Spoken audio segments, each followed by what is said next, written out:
Meus alunos, voltamos aqui, terceiro ano, mais uma vez, chegando no fim da segunda unidade, né? A gente está na reta final já desse conteúdo.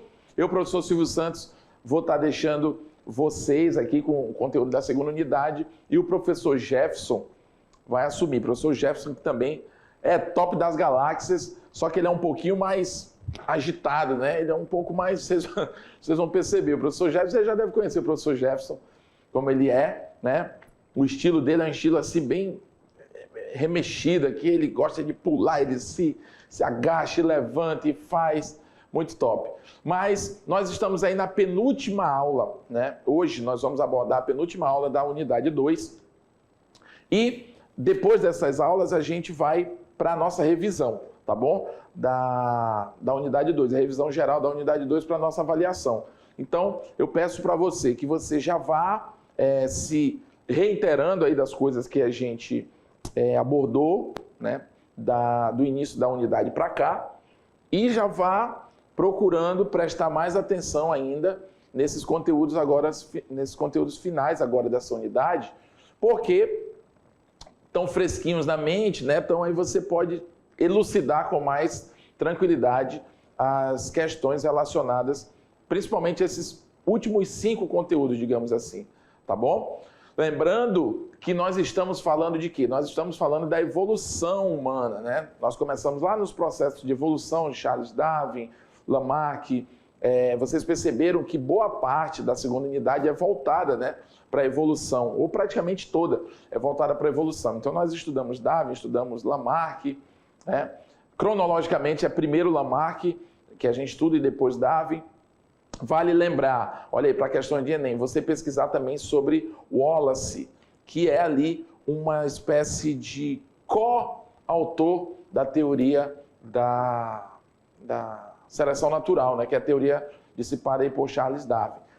Tá? Isso é muito importante, pessoal, porque o Enem atualmente o Enem ele pode estar te cobrando alguma coisa sobre isso. Então, Charles Darwin é o pai, é considerado o pai, o grande teólogo aí da evolução?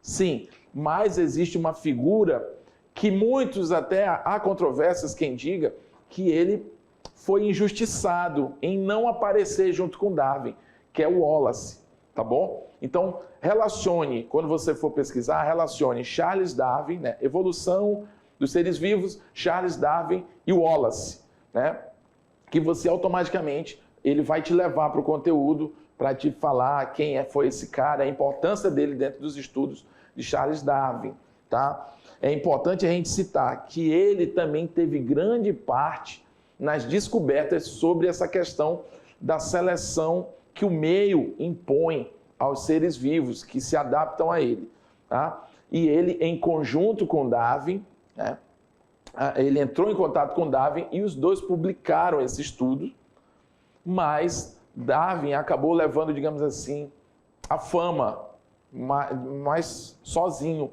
né? E hoje em dia a gente conhece o Wallace, a gente que estuda biologia, a gente até se aprofunda mais. Mas as pessoas, quando vão estudar, estudam superficialmente e acabam não levando em consideração que existiu essa figura muito importante, que é o Wallace, tá bom? Então sempre pesquise isso aí. Uma coisa também, só um parênteses, pessoal, olha que essa aula aqui já está começando com um monte de informação extra, tá? Para ti. Pesquisa também, agora eu vou fazer um paralelo aqui com física, tá? Pesquisa também a nível de conhecimento, não que seja cobrado na tua prova nem nada, tá? Mas isso pode te servir aí para o conhecimento geral em algo aplicável aí à física. Pesquisa também sobre Nikola Tesla, tá bom? Esse é um cara muito importante aí, sobre as invenções. O conhecimento dele, pessoal, com certeza atua no seu dia a dia. Se você pesquisar sobre ele, você vai ver o quanto foi importante o estudo, né? O legado do Nikola Tesla, que também, assim como Wallace, ele acabou sendo ofuscado ali pela política da época, pelo ego, né, dos outros cientistas, enfim. Que existia aquela questão de um querer aparecer mais do que o outro, como ele não tinha tanta força política ou força da elite, né, eles acabaram sendo mais ofuscados, como eu já falei, tá bom? Então, o Wallace, na seleção natural, né, relacionada a Charles Darwin, e pesquisa sobre Nikola Tesla, né, para você entender melhor as tecnologias de hoje. O Nikola Tesla ele vai estar associado ali muito ao Thomas Edison, né, porque eles eram meio que concorrentes. E o Thomas Edison, esse cara que inventou a lâmpada, ele acabou levando o mérito de muitas coisas, sendo que Tesla era o cara da situação, mas o Thomas Edison acabou levando a fama. Então acontece isso em vários contextos aí da nossa história, tá? Então, voltando para cá, né? Estamos na aula de biologia, o professor fala demais, às vezes dissipa um pouco do assunto, mas vale a pena o que eu falei aqui. Continuando, joga na tela, o que a gente vai ver hoje? Nós vamos ver sobre o gênero Homo, tá? O gênero Homo, que é o gênero ao qual nós, seres humanos, pertencemos, tá? O próprio nome, Homo, né, já te indica ou já sugere uma semelhança com a nossa espécie, né? Homem, Homo, no caso. No caso aqui, homem moderno. Interessante isso aqui, tá bom? Por quê? Porque, primeiramente, nós vimos quem foram os nossos ancestrais, pessoal. Eu vou escrever aqui. Australopithecus. Aliás, Australopithecus. Aqui é com U, se não me engano. Tá? Australopithecus, tá bom? Então, na última aula, nós vimos, de uma forma mais aprofundada, né, a gente viu a importância pode deixar aqui comigo, a importância dos Australopithecus para a nossa existência. Por quê, pessoal? Porque os Australopithecus, por serem nossos ancestrais, né, é importante falar que existem ainda controvérsias que admitem não se saber muito sobre esse elo entre os Australopithecus e o gênero Homo, né? Então, existem algumas opiniões adversas sobre isso, se realmente os Australopithecus foram diretamente os que deram origem ao gênero Homo, né? O gênero Homo veio dos Australopithecus. Existem ainda opiniões adversas sobre isso. Mas em termos aqui de ensino médio, né, a nível de ensino médio, a gente estuda com essa informação de que os Australopithecus foram os ancestrais do gênero Homo, né? E lá você percebe o quê? Você percebe um indivíduo de 1 metro de altura, 40 quilos ali, 50 quilos.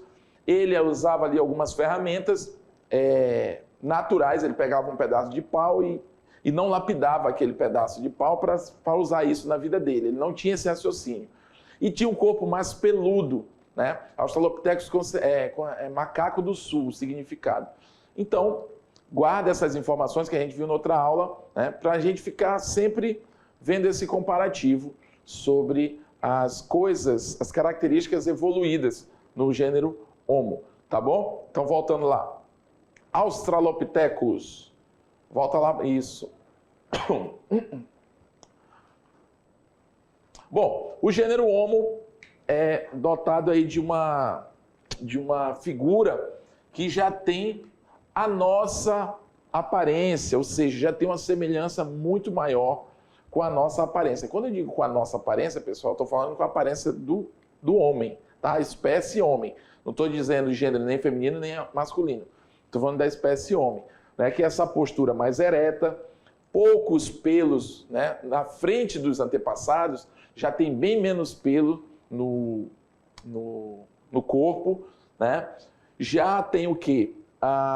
Uma caixa craniana um pouco mais semelhante à nossa, mas você percebe ainda, né, uma robustez ali na parte ali da maxila, né, desse indivíduo, né? Você percebe ali características que são um tanto diferentes. Agora, lógico, não saiu de um gênero Australopithecus e chegou diretamente no ser humano. Não foi assim que aconteceu. Vieram várias espécies antes de surgirem a espécie Homo sapiens, que é essa que a gente conhece hoje. E mesmo dentro da espécie Homo sapiens, pessoal, algumas mudanças já aconteceram desde que essa espécie surgiu até os dias atuais, né? Vale a gente ressaltar também que fatores ambientais, deixa eu mudar aqui a cor, fatores ambientais ou externos, né? Também, perdão aí, pessoal, fatores ambientais também atuam, né, na lapidação das características, ok? Deu uma coçada aqui de garganta. Pedi aqui pro meu amigo Denis aqui pegar um copo com água para mim, por favor. O pessoal deu um pigar aqui na garganta, mas vamos lá. Enquanto chega a água. Então, o gênero Homo ganhou sua classificação taxonômica a fim o quê? De sugerir que suas espécies poderiam ser classificadas como humanos, tá? Então, os primeiros, né, o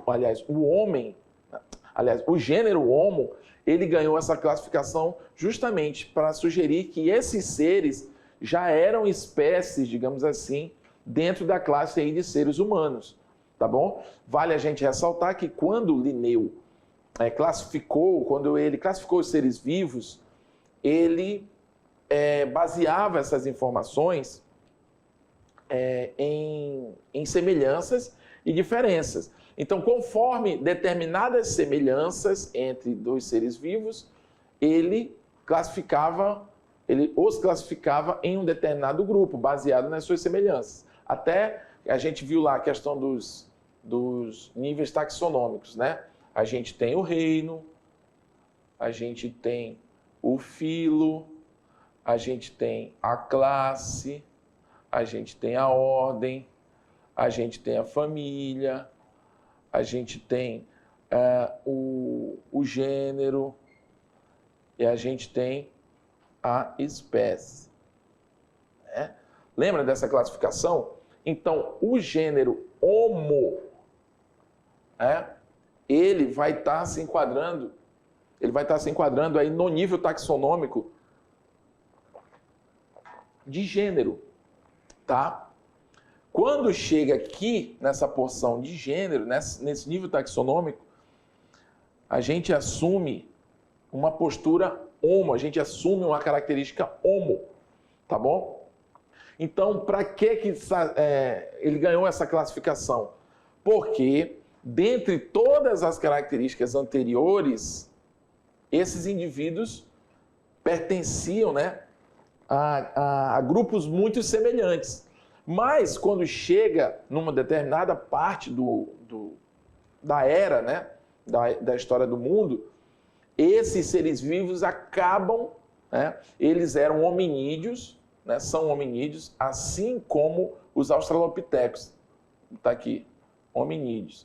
Assim como os australopitecos. Mas, em algum ponto, eles começaram a se diferenciar. Então, até o nível de família, nós temos aí os australopitecos muito parecidos com a gente, porque são famílias hominídeas também. Quando chega no gênero Homo, surge um novo tipo de ser, né? Um novo tipo de hominídeo, que é o que mais se assemelha com os dias atuais.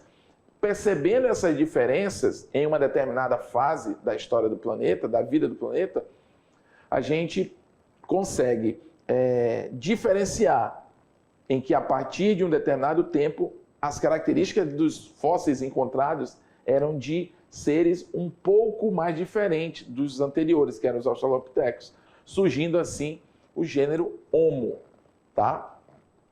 Então a ciência ainda não conseguiu estabelecer de fato, né, com precisão, a fronteira que separa os humanos dos restantes dos hominídeos. Tá? Isso aqui é muito importante eu falar, porque você pode encontrar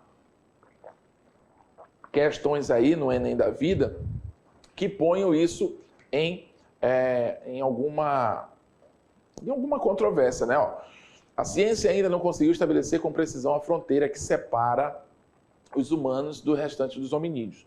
Eu falei isso ainda há pouco aqui na aula e vou reforçar o que eu disse na outra aula, né?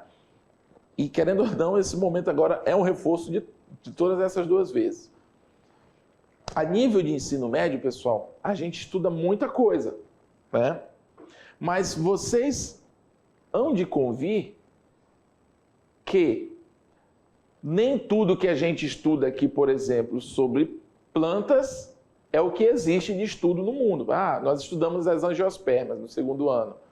O que a gente estuda no ensino médio não é todo o estudo que se sabe sobre angiosperma. Tem coisas muito mais aprofundadas quando você vai atrás, né, de estudar sobre aquela espécie. A mesma coisa é a ciência no que diz respeito à evolução humana, né? A gente tem que estabelecer pontos para que a gente tenha como trabalhar esse conhecimento. Então, eu tenho que estabelecer que os australopithecus vieram antes dos Homo, né, do gênero Homo. O gênero Australopithecus foi o antecessor, foi o ancestral do gênero Homo.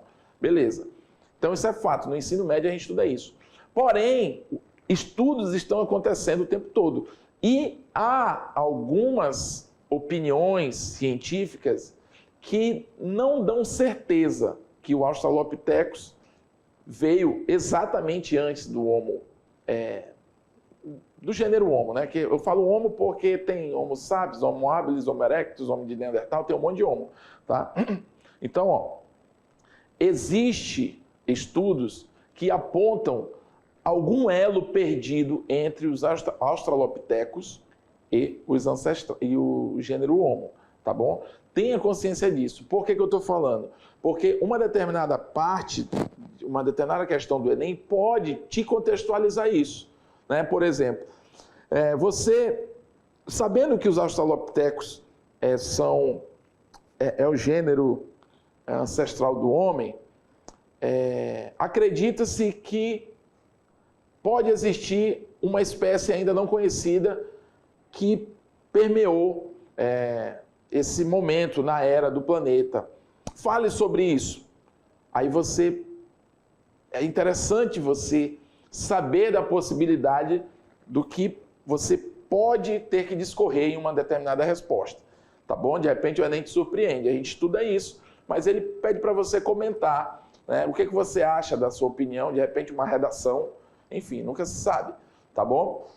Então é isso. Australopithecus, antes do gênero Homo, legal. Mas existem algumas controvérsias. Tá? Vamos lá. Joga na tela. Continuando o nosso conteúdo.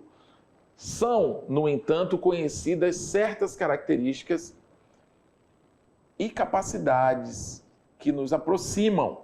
A capacidade desenvolvida pelos nossos antepassados para criar uma tecnologia para se adaptarem ao ambiente.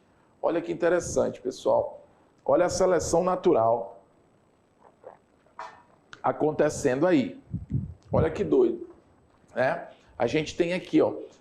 A gente tem aqui um caso fatal de seleção natural. Ó. O que a gente herdou dos nossos ancestrais? A capacidade de desenvolver, a capacidade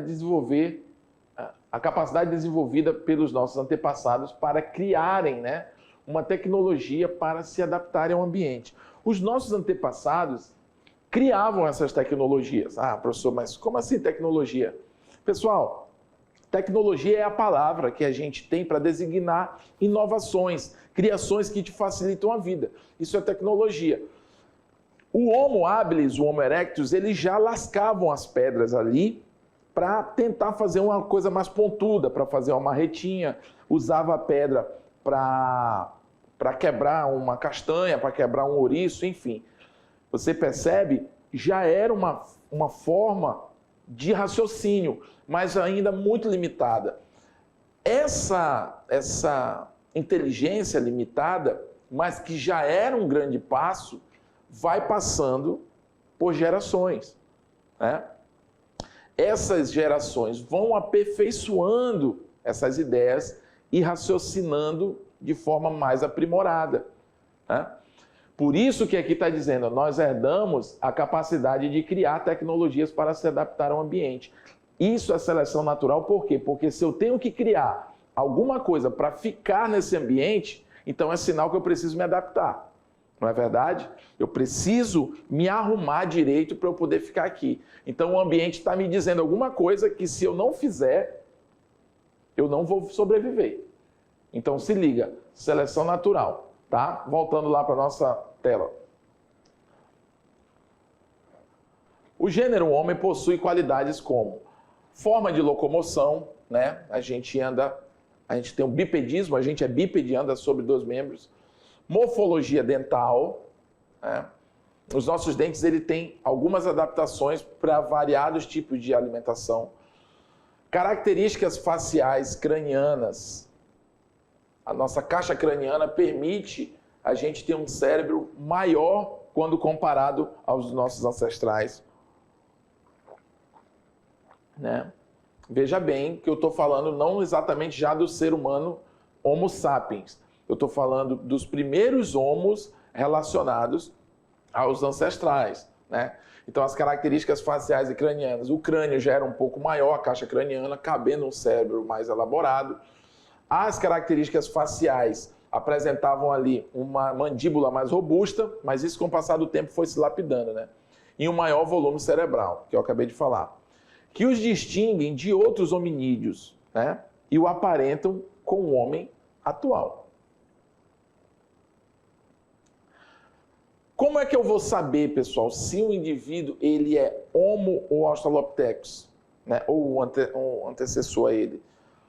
Porque as características deles vão ser padronizadas, elas vão ser padrão. Quando eu encontro um indivíduo que ele tem características de uma caixa craniana maior, de um trato bucal um pouco mais robusto, de 1,40 m ali mais ou menos, que não é tão pequenininho. Então, para os paleontólogos, isso já vai dando uma indicação de quem se trata, tá? Mas de quem se trata enquanto espécie, eu estou falando. Em 1960, Jonathan Leakey encontrou um fóssil de um hominídeo de 1,40 m, né? O Homo habilis, Homo hábil. A espécie mais antiga do gênero que abrange os humanos atuais. Né? Olha que interessante. Você sabendo das características dos ancestrais do homem, quando você acha um hominídeo de 1,40 m, você já pode sugerir, veja bem, você já pode deduzir que ele não se trata de um Australopithecus. É mais fácil ele tratar de um outro gênero, porque a estatura corporal de um indivíduo desse é diferente do padrão das outras, entendeu? Então, essas características vão sendo analisadas com os achados dos fósseis, né, as pesquisas, as reações químicas sobre quais são as eras que eles viveram, enfim. E eles vão chegando a essas conclusões. 2 fatores levaram Leakey a definir estes fósseis como pertencentes ao gênero Homo. Olha aí, ó. O cérebro era muito maior do que o dos Australopithecus, tá vendo? Ó? A gente vai em cima das características diferentes. Tipo, a gente vai comparar com a referência das antiguidades. A gente tem um Australopithecus, eu achei esse indivíduo aqui, vamos comparar. Tamanho do cérebro, né? Esse aqui que a gente achou agora é maior do que os Australopithecus, né? Que mais? Vestígios mais antigos de ferramentas em pedras encontravam-se juntos desses fósseis, ou seja, olha aqui para mim, olha que interessante, né? A pesquisa ela faz uma varredura. Eu percebo que o cérebro é maior do que o dos Australopithecus, então já é um sinal que aquele achado ali não faz parte do grupo dos Australopithecus. E perto desse indivíduo, vestígios mais antigos de ferramentas em pedra encontravam-se junto destes fósseis. Então isso me sugere que não se trata de um cara tão antigo quanto os Australopithecus. Se trata de alguém que é mais evoluído. Você está entendendo como é que vai mapeando? Então, esse grupo que a gente achou agora não faz parte desse grupo que a gente já tinha achado, porque as características deles são diferentes. Né? Então, é assim que eles vão fazendo as análises e conseguindo dizer que esse cara não pertence a esse grupo, e sim a uma nova espécie, a um novo gênero, enfim. Tá bom? Vamos lá, voltando para a tela. As ferramentas utilizadas pelo Homo habilis, né, que é o homem hábil, que é o primeiro representante depois dos australopithecus que a gente estuda, mostram indícios de lateralidade, o que implica uma divisão entre o hemisfério direito e o hemisfério esquerdo do cérebro, o que poderia, né, ser um requisito para desenvolver a capacidade linguística. Olha que interessante, pessoal. Olha como a pesquisa é uma coisa doida, pessoal, e é fascinante. Através de peças que eles viam dessa antiguidade, o sujeito, que era o sujeito antigo, ele pegava uma pedra e fazia uma ferramenta pontuda para quebrar, né, para matar alguma presa. Só que ele não só deixava aquilo pontudo, ele lapidava as laterais. Ficava uma coisa meio uma fenda, né? Uma coisa mais tipo um formato de um machado. Isso remete a quê? Olha que interessante. Que implica o quê? Uma divisão entre o hemisfério sul, ou entre o hemisfério direito e o hemisfério esquerdo do cérebro. Ou seja, eles já tinham noção de lateralidade. Por quê? Porque percebe-se que eles já se preocupavam em lapidar tanto um lado quanto o outro, para dar uma espécie de coesão à ferramenta, para ela ficar mais chapada, para ela penetrar com mais facilidade, ou na madeira, ou enfim, no alvo que eles estão visando ali. Entendeu? Essas características que são observadas pelos paleontólogos e, por consequência, são analisadas por uma junta de cientistas, cada um vai analisando o que lhe compete, e assim eles foram montando as características do gênero Homo, né, para formar o gênero Homo. Voltando lá. Os Homos habilis, de acordo com a análise de seus dentes, comiam mais carne do que os australopithecus. E essa carne poderia ter, na sua constituição, proteínas adicionais que eram necessárias para suportar um cérebro maior. Logo, a máquina está ficando mais eficiente. Automaticamente, pessoal, para funcionar, ela fica mais exigente. Entendeu? Os dentes têm que ser mais fortes. O consumo de cálcio, a absorção de cálcio vai ser maior, porque quem forma os dentes, né? A gente tem ali o cálcio formando os ossos, também participa ali da formação dos dentes. Então, o próprio corpo ele vai necessitando desses sais minerais, desses fatores nutricionais, para montar uma nova máquina que está se formando. E isso vai acontecendo com o passar do tempo, conforme o organismo do indivíduo vai ficando exposto, né? Ele vai ficando numa exposição em mais tempo com aquele ambiente, mais o corpo dele vai se adaptando àquele tipo de característica. Hoje sabemos que entre a capacidade intelectual e a forma de vida de um Homo habilis e a dos humanos dos dias de hoje, existe um abismo maior do que Jonathan Leake supunha naquela época. Né? Não são só essas características que a gente viu que separam o homem atual do homem anterior, né? Dos nossos ancestrais Homo, né? Do gênero Homo. Então, não é tão simples assim. Mas a gente já percebe o quê? Que essas habilidades os permitiram viver e tomar conta de uma parte do planeta por muitos anos. Comer carne, pode ter contribuído para que a sua vida social fosse mais complexa, já que é possível que os machos dominantes, que guardavam para si uma porção maior da peça, a utilizassem como moeda de troca, para negociar favores sexuais, poder ou materiais. Então você percebe ali já uma espécie de escambo, né? Você me dá o que você tem que me interessa e eu te dou o que te interessa que eu tenho. O homem começou, né? A espécie começou o quê? Criou ali uma relação social, no caso aqui, de barganha, né? Eu te dou o que eu tenho, tu me dá o que tu tem. Perceba-se, isso não é simplesmente uma espécie de comércio. já é uma espécie de comércio.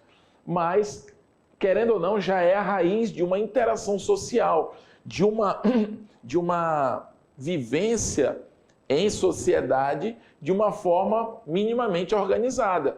Porque podia muito bem partir para a briga comigo para pegar o que é meu. Não, mas eles já negociavam, já tinha aquela consciência de o que é seu, o que é meu. Se você me beneficiar, eu te beneficio. Né? Querendo ou não, é um comércio e uma forma já de organização social. Tá bom? Vamos lá. Mais fatores aí do gênero Homo. Pensa-se que os Homos habilis não eram caçadores, mas sim necrófagos. Necrófagos se alimentam de restos deixados por outras espécies, tá, pessoal? Como grandes felinos e abutres, né? Então, nós temos alguma relação com isso? Sim, a gente mata, sim, o indivíduo para comer. Mas a gente não espera, ou seja, a gente não, quando ele está podre ali, a gente não tem essa característica. Já os Homo habilis tinham, né, essa coisa dessa carne que está ali sobrando no ambiente, eles vão lá e se alimentam daquilo. Ser capaz de se adaptar a diferentes meios em vez de ficar preso a um único meio específico, coloca esta espécie acima das regras que regem a vida e o destino dos restantes da Terra, dos restantes dos habitantes da Terra. Né? Então, eles tinham essa capacidade, né, de se desprender do seu local onde eles estavam e viver em outros ares. Né? Eles tinham essa capacidade adaptativa devido à inteligência que ele tinha, ainda que limitada, mas ele já tinha um raciocínio mínimo para poder criar situações de sobrevivência. Os registros fósseis e arqueológicos têm complicado a interpretação sobre a origem e evolução precoce do gênero Homo. Um artigo publicado por Anton Schrödinger, né, em 2012, destaca 3 pontos importantes para elucidar a origem da nossa espécie. A emergência do primeiro Homo, né, assim, o surgimento dele num determinado curto espaço de tempo, a transição entre Homo não erectus e o Homo erectus, né? A extensa variação regional presente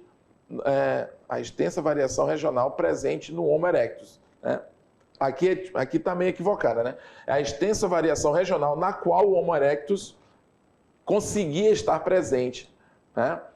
Então, isso aqui são fatores a ser estudados para que se entenda melhor a nossa espécie. Né? Então, a transição entre o Homo erectus, entre o Homo não erectus e o Homo erectus. Precisa-se saber melhor sobre isso. Né? A emergência do primeiro Homo, como se deu, né? Lembra que tem aquele elo perdido entre os australopithecus, que eu falei que existe essa controvérsia? Né? E a extensa variação regional presente, onde o Homo erectus é presente. Então, é como se ele tivesse uma certa vantagem sobre os outros, pois ele conseguia se adaptar em várias outras regiões. Então, os dados atuais sugerem que a origem da evolução do Homo, não é do homem, tá, pessoal? Do Homo, foi caracterizada por um feedback positivo que levou à evolução da história de vida. Algo provavelmente fundamental para este processo foi a reprodução cooperativa e mudanças na dieta. Olha aqui, já tem uma questão aqui envolvendo dieta, né? Já ainda dessa época. Composição corporal e risco de mortalidade extrínseca, ou seja, risco de mortalidades por situações da natureza, né? Que não são doenças. Né? Os novos achados envolvem Australopithecus sediba ou Australopithecus gari, né? Que podem fazer a transição dos Australopithecus ou os australopitecíneos, né, para o Homo. Nós falamos sobre isso, né, na outra aula, quando a gente fala de Australopithecus, que acredita-se que existem vários Australopithecus, mas que acredita-se que o Gari é o que pode fazer essa transição para o gênero Homo. O recém-descoberto Homo naledi, que está envolto de críticas e potencialidades, apresentando características tanto de Australopithecus quanto um gênero Homo. De repente, pode ser o Homo naledi, esse elo perdido, né, entre os australopithecus e, de fato, o Homo. A gente está percebendo aqui, ó, que ele o que apresenta características tanto de um quanto de outro. Então, pode ser que ele seja a chave para isso, mas como é que isso vai saber? Estão pesquisando, né? Então, a gente tem aqui Homo habilis, o Homo rudolfensis, Homo erectus, né? São 3 espécies de hominídeos aí. Homo habilis, Homo rudolfensis, Homo erectus, aparecendo primeiro no registro fóssil em torno de 2 milhões de anos atrás. Todos podem ter sido contemporâneos um do outro. Isso é interessante também, pessoal. Uma espécie ela surge, mas não quer dizer que a outra automaticamente some do nada. Elas podem ter vivido por algum tempo ao mesmo tempo, entendeu? Como o registro fóssil para o mais antigo membro do gênero Homo é especialmente esparso, né, as inferências feitas sobre ele são feitas com muita cautela. Ou seja, como esses registros são muito assim indefinidos, a gente não pode estar afirmando coisas com muita certeza sobre a nossa espécie homem, né, o Homo sapiens. Assim, é ficar afirmando exatamente qual foi a espécie que deu origem a gente, enfim. O homem moderno. Classificação do homem moderno. A gente tem ali, como eu já falei isso em outras aulas, reino, filo, classe, ordem, subordem. Reino, filo, classe, ordem, família. Aqui é um 5, tá? Gênero, espécie. Então, os níveis taxonômicos são os 7. Agora, existem subgrupos, né, pessoal? Reino Animalia é o nosso. A gente está descrevendo o homem aqui, tá, pessoal? A espécie homem. Reino Animalia, filo, Chordata, temos coluna vertebral. Subfilo, Vertebrata, olha aí. Classe, Mamália, ordem Primata. Subordem, Antropóidea. Né? Família, Hominídeo. Gênero Homo, espécie Homo sapiens. Subespécie Homo sapiens, sapiens. Homo sapiens, sapiens é a denominação científica do homem moderno, sendo uma subespécie do Homo sapiens. O termo Homo sapiens deriva do latim homem sábio, homem que sabe. Isso a gente já viu, né? Por isso que eu não estou demorando tanto. A principal característica do homem moderno, comparado aos seus ancestrais, é o cérebro bem desenvolvido. De fato, o aumento do volume craniano durante o processo evolutivo das espécies humanas é notável. De 450 centímetros cúbicos dos australopithecus até os 1.350 centímetros cúbicos, ou seja, é quase que o triplo, né, pessoal, do Homo sapiens moderno. O desenvolvimento do sistema nervoso possibilitou a capacidade de raciocínio, linguagem e inteligência. Desenvolvimento da linguagem simbólica diretamente relacionada aos pensamentos humanos. O homem moderno vive em sociedade conforme seus sistemas de comunicação, modo de vida e tradição, o que denominamos de cultura, além da postura ereta com amplos movimentos corporais. Então, pessoal, você percebe que dentro do gênero Homo, né? Dentro do gênero Homo, a gente tem algumas diferenças, sim, entre os nossos antepassados, né? As outras espécies de hominídeos, já dentro do gênero Homo, mas a gente vem com uma lapidação muito mais elaborada, a questão craniana, a evolução do nosso sistema nervoso, a nossa capacidade de comunicação e a nossa capacidade de produzir tecnologias para a nossa sobrevivência, mesmo quando o ambiente não nos favorece. Né? Quando está calor, a gente cria um ar-condicionado. Quando está frio, a gente cria um sistema de calefação. Você está entendendo? Então, o homem moderno ele tem, não pela força, mas sim pela inteligência, várias alternativas de sobrevivência. Tá bom? Então, agora, se você não prestou atenção direitinho, algum ponto passou em branco, a gente vai dar uma relembrada aí na nossa revisão. Vamos lá!